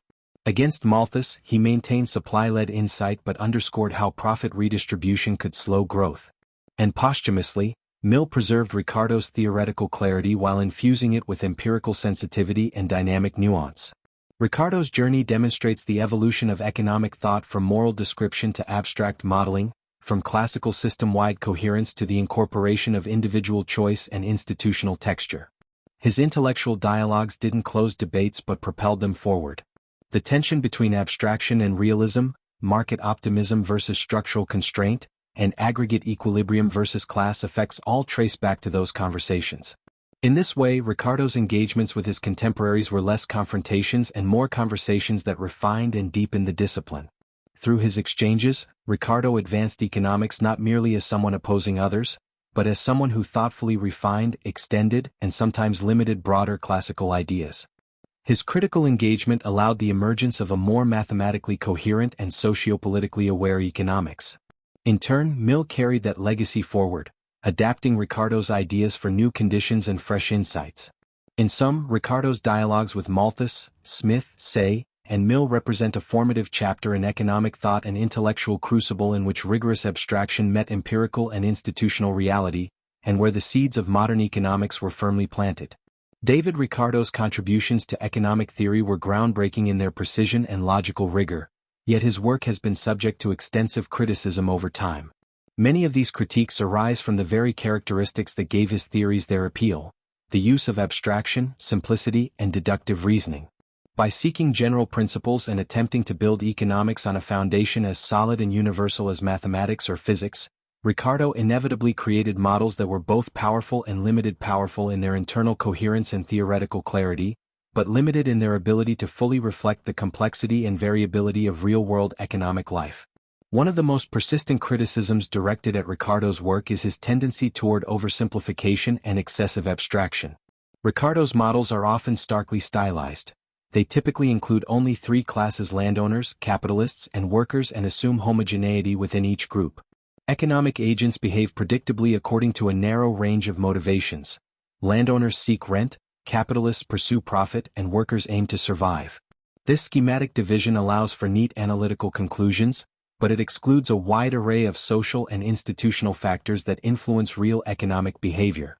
His abstractions also downplay or omit important dynamics such as innovation, entrepreneurship, and the role of government policy, all of which are essential to understanding actual economies. Closely tied to this abstraction is Ricardo's reliance on the labor theory of value, which posits that the value of a good is determined by the quantity of labor required to produce it. While he refined this idea beyond Adam Smith's earlier version accounting for capital and time, he still treated labor as the ultimate determinant of value. This principle was useful in building a consistent theory of distribution and allowed Ricardo to explore how rents, wages, and profits interact. However, the labor theory of value became increasingly difficult to defend as economics evolved. Critics pointed out that value in market economies is not solely determined by labor input, but also by consumer preferences, scarcity, and utility. Goods with similar labor requirements can have vastly different market values, and goods with high value, such as rare art or luxury items, may require very little labor. Ricardo's framework struggled to incorporate these nuances, leading later economists to develop marginal utility theory, which offered a more flexible and accurate account of value. Another major shortcoming in Ricardo's work is his neglect of demand and utility as key determinants of economic outcomes. In focusing so heavily on supply-side factors, particularly production costs and labor inputs, Ricardo paid insufficient attention to how consumer preferences shape prices and allocation. His models often take demand as passive or stable, assuming that goods produced will be purchased at prices sufficient to cover their costs. This oversight was evident in his adherence to Say's law, the idea that supply creates its own demand, though even he began to express doubts when confronted by Malthus's arguments about general gluts. By not developing a robust theory of demand, Ricardo's models lacked the dynamic interaction between supply and demand that would become central to later economic thought, particularly with the rise of marginals in the late 19th century. Ricardo's theory of international trade, centered on comparative advantage, is perhaps one of his most celebrated contributions. Yet even this has faced substantial criticism for relying on highly unrealistic assumptions. His famous example involving England and Portugal trading cloth and wine presumes fixed labor productivity, no transportation costs, and full employment in both countries. Moreover, it assumes that labor and capital are immobile between nations but perfectly mobile within them. These assumptions simplify the model and highlight the logic of mutual gains from trade, but they gloss over numerous complexities in international economics. In the real world, trade often involves adjustment costs, unequal power relations, tariffs, and protectionism, as well as the movement of capital and migration of labor. Moreover, developing countries may find that specializing according to comparative advantage locks them into low-value, resource-dependent production, hindering their ability to diversify or industrialize.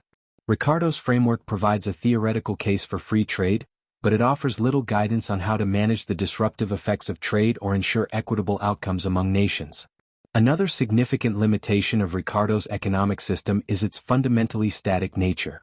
His models often describe long-run equilibrium conditions but offer little insight into how economies transition between these states.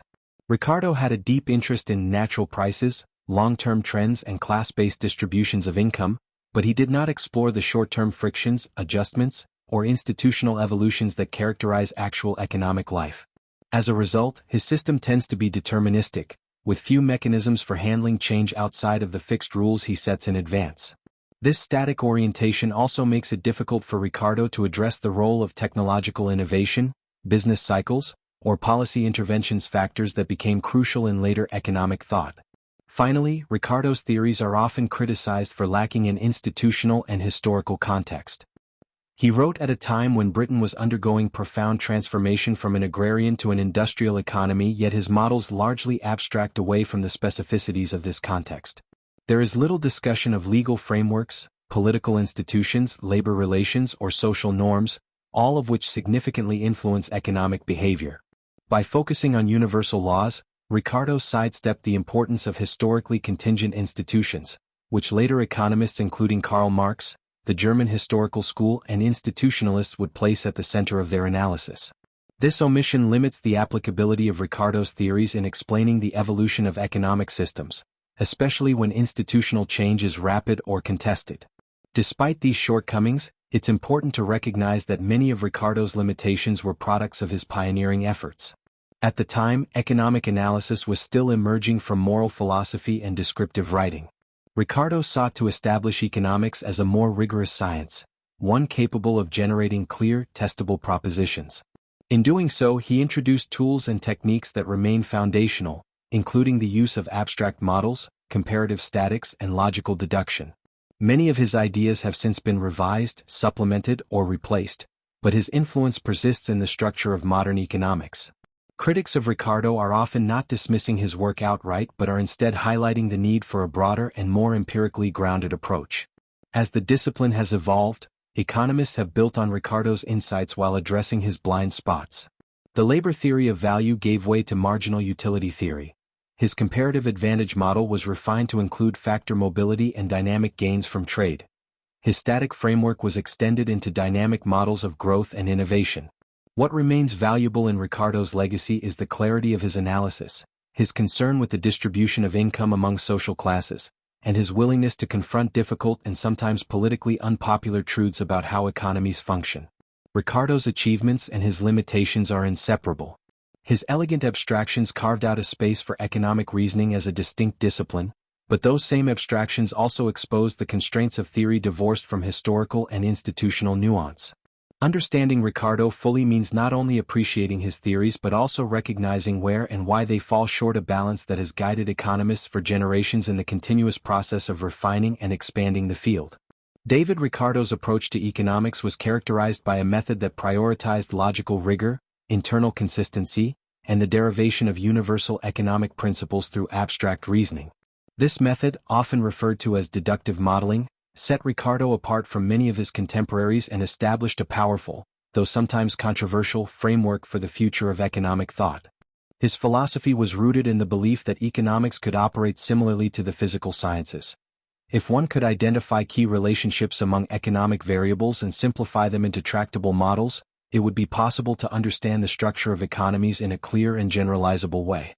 Ricardo began with a few core assumptions such as that humans are rational, markets are competitive, and labor is the primary determinant of value, and from these he developed systematic, logical conclusions about the behavior of wages, profits, rents, and prices. His models often abstracted from empirical complexity to emphasize the underlying forces that shape economic outcomes over the long run. This deductive approach, while not entirely new, reached new levels of precision and prominence in Ricardo's hands.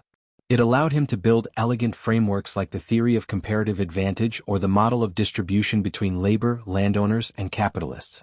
Through these models, Ricardo sought to uncover economic laws that would hold universally under specified conditions.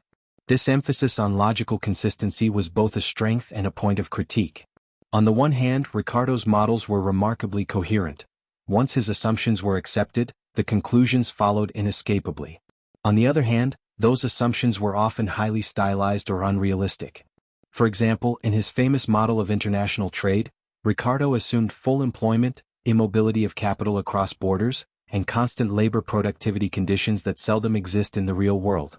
Similarly, in his labor theory of value, Ricardo held that relative prices depended solely on the quantity of labor embodied in production, adjusting only for capital intensity and time, a simplification that ignored demand, utility, and scarcity. This trade-off between logical consistency and empirical realism came to define much of the debate around Ricardo's methodology. Critics argued that his models, while internally sound, lacked empirical validity. Real economies were more dynamic and institutionally complex than Ricardo's static, abstract representations. For example, land rents, wage levels, and profit rates did not follow fixed, predictable trajectories. Instead, they varied according to historical conditions, legal structures, and cultural factors. Moreover, Ricardo's lack of attention to empirical testing or statistical observation meant that his theories were hard to verify in practice. Nonetheless, defenders of Ricardo pointed out that abstraction is often necessary to isolate causal relationships and that his simplifications were deliberate tools, not descriptions of reality. He was not trying to describe every detail of the world but to highlight the most important structural forces in economic systems. Ricardo's use of assumptions in economic modeling also became a defining feature of classical political economy. Unlike earlier writers who grounded their analyses in concrete social and institutional settings, Ricardo began with hypothetical constructs such as subsistence wages or perfect competition, and used these to build general theories. His assumptions were not meant to be realistic in a literal sense but rather to help clarify how variables like labor, capital, and land interact over time. These assumptions allowed him to explore the long-run tendencies of capitalist economies, how profits tend to fall as population grows and land becomes scarce, how rents rise with land fertility differentials, or how trade leads to gains even when one country is less productive in all goods. The role of assumptions in Ricardo's methodology sparked significant philosophical debate. Some viewed his models as too removed from empirical observation, and over time the rise of historical and institutional schools of thought offered a contrasting view. These schools, particularly influential in Germany and the United States in the 19th century, emphasized that economic laws could not be abstracted from history or context. They argued that Ricardo's deductive method ignored the role of legal systems, cultural practices, and government institutions in shaping economic behavior. For them, economics was not a set of fixed laws but an evolving process influenced by non-economic factors. In contrast, Ricardo's defenders, particularly those in the British classical tradition and later the marginalists, argued that his method allowed for the development of generalizable principles. Ricardo's clarity of thought and commitment to logical reasoning made his work an indispensable foundation for further theoretical progress. Even critics like John Stuart Mill, who introduced more empirical flexibility and psychological nuance into classical economics, acknowledged the power and elegance of Ricardo's abstract models. Ricardo's influence on economic methodology persisted well beyond his time.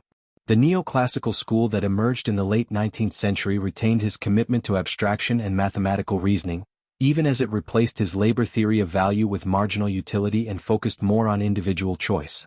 Later still, in the 20th century, formalist approaches in economics would further elevate the kind of modeling Ricardo pioneered.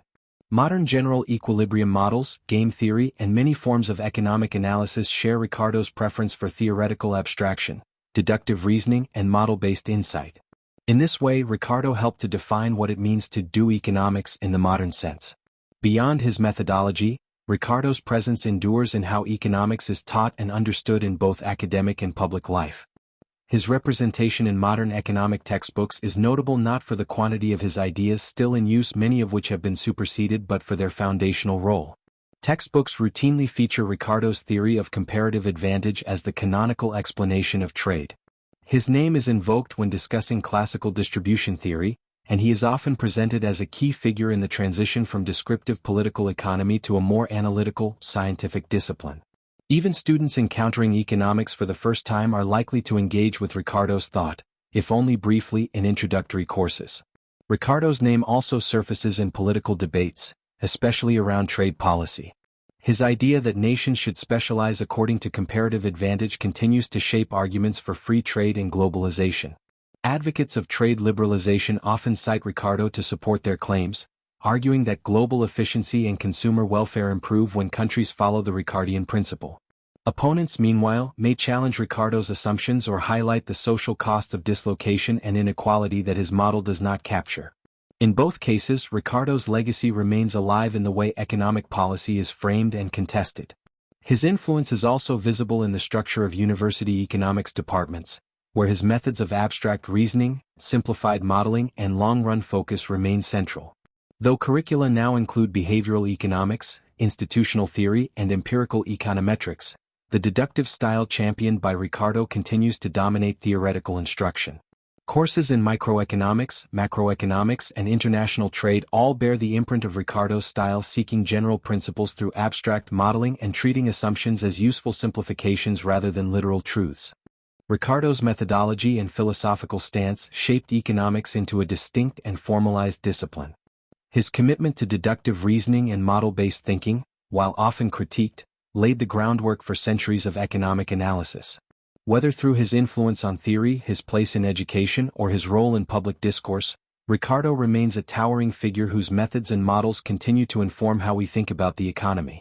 David Ricardo's life and thought have been preserved through a considerable body of archival material, manuscripts, and letters, which provide scholars with a detailed picture of his intellectual development, political engagements, and personal relationships. Much of Ricardo's correspondence survives and offers valuable insight into his private reflections and scholarly exchanges with other key figures of his time, such as Thomas Malthus, James Mill, Jeremy Bentham, and John Ramsay McCulloch. These letters are critical in understanding how Ricardo's theories evolved, how he reacted to political and economic developments, and how he responded to criticisms of his work. The letters also illuminate his personality: intellectually curious, principled, and occasionally self-critical. The most authoritative collection of Ricardo's writings and correspondence is the Works and Correspondence of David Ricardo, edited by Piero Sraffa with the collaboration of M.H. Daub. This monumental edition, published by Cambridge University Press in the mid-20th century, consists of 10 volumes and is considered the definitive source for Ricardo's written legacy. The volumes include his major works, unpublished papers, and an extensive selection of letters that span his adult life. Sraffa's editorial notes and introductions provide a rigorous historical and analytical context, helping readers navigate Ricardo's dense prose and the intricacies of classical economic theory. This collection has become a foundational resource for historians of economic thought and remains widely cited in both scholarly and teaching contexts. Additional archival material relating to Ricardo is housed in major UK institutions. University College London, for instance, holds important papers relating to the Benthamite Circle, many of whom corresponded with Ricardo. The British Library also contains original editions of his publications and manuscripts, along with relevant correspondence and other archives tied to the intellectual community of the early 19th century. Some of Ricardo's personal papers, including financial records from his career in finance, can be found in private or less centralized collections, though these are more limited in scope. Several biographies have explored Ricardo's life, though his relatively private demeanor and limited autobiographical material make the task challenging. Early biographical sketches, such as those by McCulloch, were written by admirers and sometimes border on hagiography. More recent biographers have sought to provide a balanced portrait, placing Ricardo within the broader intellectual and political context of his era. Works like Pierre Dox's David Ricardo, The Logic of a System, or Samuel Hollander's studies combine historical research with careful textual analysis. They aim to explain not only what Ricardo believed but how his ideas fit into the evolution of economic thought. David Ricardo died suddenly on September 11, 1823 at the age of 51. His death followed a brief illness resulting from an infection after a minor operation. Some accounts suggest it was related to an abscess or an ear infection. The suddenness of his passing came as a shock to his contemporaries, especially given that he remained intellectually active and politically engaged until the very end of his life. At the time of his death, Ricardo was still serving as a member of parliament and participating in major debates on economic and fiscal policy, including issues related to taxation, banking, and free trade. Ricardo was buried in the churchyard of St. Nicholas Church in Bath, a city where he often traveled for leisure and health-related reasons. His grave is marked by a modest tomb, reflecting his Unitarian beliefs and personal humility. Despite his considerable wealth and influence, Ricardo did not seek public honors or grand memorials. Nonetheless, his death was noted widely in both political and academic circles. Obituaries and memorial articles in leading journals and newspapers recognized him as one of the foremost thinkers of his time. Some emphasized his clarity of mind and moral integrity, while others focused on his role in shaping economic thought and defending free trade. Contemporaries like James Mill and Thomas Malthus expressed deep sorrow at his passing. While Mill had been a close intellectual ally and collaborator, Malthus, despite their often vigorous debates, acknowledged Ricardo's intellect and sincerity. The loss was also felt in Parliament, where his speeches, though infrequent, were known for their substance and clarity. Many peers remarked on Ricardo's rare combination of theoretical insight and practical financial acumen, seeing in him a bridge between the worlds of commerce and scholarship. In the years immediately following his death, Ricardo's influence only grew. His principles of political economy and taxation continued to shape academic discourse, and his theories were increasingly taught and debated across Europe. Ricardo's ideas formed the backbone of the classical school of economics, and by the mid-19th century he was routinely ranked alongside Adam Smith as one of the discipline's foundational figures. Even those who rejected aspects of his theories, such as Karl Marx or the neoclassical economists, did so with a profound respect for the clarity and depth of his thought. The posthumous recognition of Ricardo has continued into the modern era. His name is often cited in introductory economics courses and textbooks, particularly in discussions of international trade, income distribution, and classical value theory. Economists and historians continue to revisit his work, re-evaluating its assumptions and implications in light of new data and theoretical tools. Statues or public memorials may be rare, but Ricardo's legacy endures in the more lasting monuments of thought and theory that he helped to build. David Ricardo stands as one of the most influential figures in the history of economic thought. His work fundamentally shaped the classical school of economics and laid the groundwork for many of the debates and models that continue to define economic theory today. His analytical rigor, reliance on deductive reasoning, and efforts to isolate the fundamental laws of economics allowed him to articulate theories that, while often abstract, captured essential dynamics of capitalist economies. Over the 2 centuries since his death, Ricardo's contributions have continued to provoke discussion, adaptation, and critique, marking him as a figure whose ideas remain vibrant and relevant. At the core of Ricardo's contributions was his theory of value and distribution. He built upon the labor theory of value introduced by Adam Smith but refined it into a more systematic approach. For Ricardo, the value of goods in a competitive economy was determined primarily by the quantity of labor required for their production, modified by the time and capital required. This led him to analyze how the output of society was divided among three key economic classes: laborers, capitalists, and landowners. His theory of rent was groundbreaking. He introduced the concept of differential rent, which explained how the varying productivity of land created differences in rental income, all without influencing the price of agricultural goods. This theory not only explained a crucial element of income distribution but also served as a political argument against landlords, whom Ricardo viewed as passive beneficiaries of economic growth.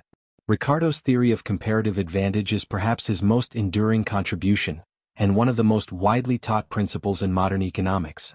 He demonstrated through a simple two-country, two-commodity model that even if one country is less productive in the production of all goods, both countries could still benefit from trade if they specialized based on relative efficiency. This elegant and counterintuitive insight challenged mercantilist thinking and provided a powerful theoretical foundation for free trade. The principle of comparative advantage continues to underpin modern trade theory and policy, making Ricardo's work highly relevant to today's globalized economy. Ricardo also explored the dynamics of capital accumulation and the tendency of the profit rate to fall over time. He predicted that as population growth pushed agriculture onto less fertile land, rents would rise, wages would remain at subsistence, and profits would decline. Eventually, this would lead to economic stagnation. While some of the specifics of this prediction have not held up, the core idea that resource constraints and distributional pressures can shape the trajectory of economic growth remains insightful and influential in the study of long-run economic dynamics. Despite his brilliance, Ricardo's work had notable limitations. His theoretical models often relied on simplifying assumptions that abstracted away from important real-world complexities. For instance, his labor theory of value failed to account adequately for utility and demand, which would later be addressed by the marginalist revolution in the late 19th century. His comparative advantage model, while conceptually powerful, assumes full employment, immobile capital, and fixed technology assumptions that are rarely satisfied in the modern global economy. Additionally, Ricardo's framework largely ignored institutional and historical factors, which later economists, particularly those from historical and heterodox schools, would argue are essential for understanding economic development. Another limitation was his treatment of money and macroeconomics.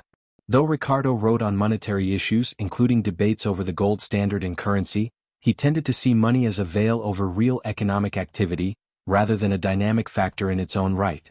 This contrasts with later economists like Keynes, who placed monetary policy and demand management at the center of economic analysis. Ricardo's belief in long-run equilibrium and market self-correction left him less equipped to deal with short-run crises and fluctuations, which have become central concerns in contemporary macroeconomic policy. Nevertheless, Ricardo's importance endures, not only because of his specific theories but also because of his methodological legacy. His use of deductive reasoning and logical modeling helped to define the formal analytical approach that continues to characterize much of economics today. He demonstrated that economics could be a science of cause and effect, capable of producing general laws from clearly defined assumptions. This methodological clarity influenced not only the classical economists who followed him but also the neoclassical and modern economists who refined and, in some cases, refuted his ideas. In the 21st century, Ricardo's relevance is felt in multiple arenas, especially in the context of globalization and trade policy. His theory of comparative advantage is routinely cited in discussions about trade agreements, tariffs, and outsourcing. Advocates of globalization use Ricardo's insights to argue that international trade leads to greater efficiency, lower prices, and mutual benefits. Critics, however, point out that Ricardo's model assumes away many of the frictions that characterize today's global economy, including capital mobility, inequality, and labor dislocation. While Ricardo showed that trade can benefit countries overall, he did not fully address how those gains are distributed within countries, a topic of great concern in contemporary politics. Moreover, Ricardo's concerns about the distribution of income remain highly relevant. In an era of growing inequality, debates over who gains from economic growth, workers, capitalists, or rentiers, echo Ricardo's original questions. His distinction between productive and unproductive income, and his skepticism toward rent-seeking behavior, continue to resonate with those analyzing the modern economy.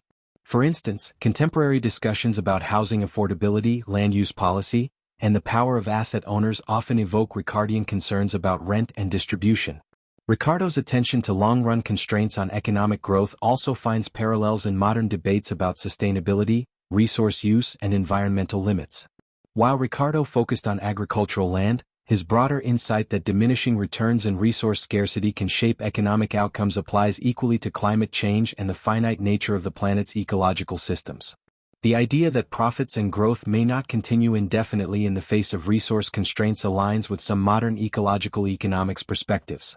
In education, Ricardo remains a staple of economics curricula. His theories are introduced in undergraduate courses as foundational elements of classical economics and are revisited in more advanced discussions of trade theory, income distribution, and the history of economic thought. His influence extends even to those who reject or critique his ideas, as engaging with Ricardo remains a necessary step in understanding the development of economic theory. David Ricardo's legacy is both profound and enduring. His clear and systematic theories on value, distribution, trade, and growth shaped classical economics and set the stage for many of the theoretical and policy debates that followed. While his models often relied on idealized assumptions, they provided powerful tools for thinking about the core mechanisms of capitalist economies. His limitations, especially in terms of empirical realism and institutional analysis, do not diminish his status but rather highlight the evolution of economics as it built upon and moved beyond his foundations. Today, in a world marked by globalization, inequality, and resource challenges, Ricardo's insights continue to inform both economic theory and practical policy. His work remains essential reading for anyone seeking to understand how economies function, how wealth is distributed, and how nations interact in an increasingly interconnected world.